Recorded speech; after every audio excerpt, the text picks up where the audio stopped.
nong siuspa hasna bukot yapi Tuhan sutrai Yesu ben kloi nong po babli Tuhan no kloi wasem Tuhan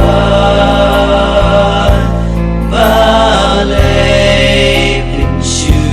ya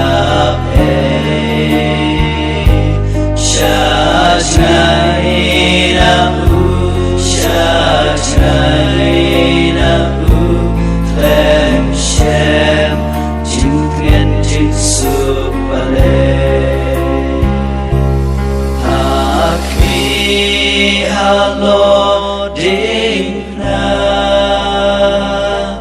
usia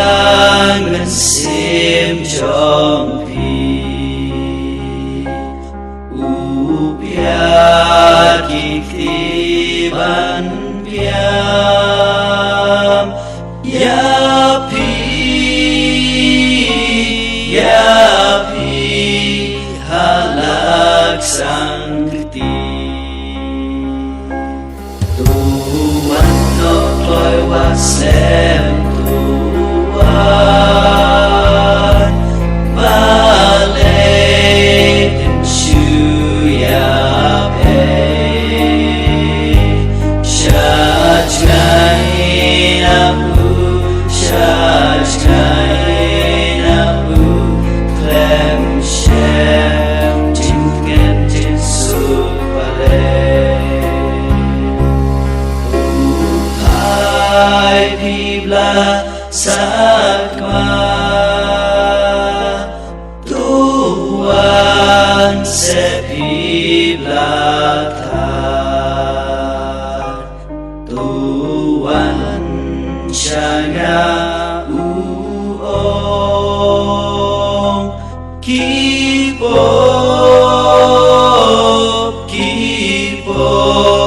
jompi unsa Tuhan no kloi waslem Tuhan balai pinshu yape syajnai namu klem shem jingken jinsuk balai Ganu yapi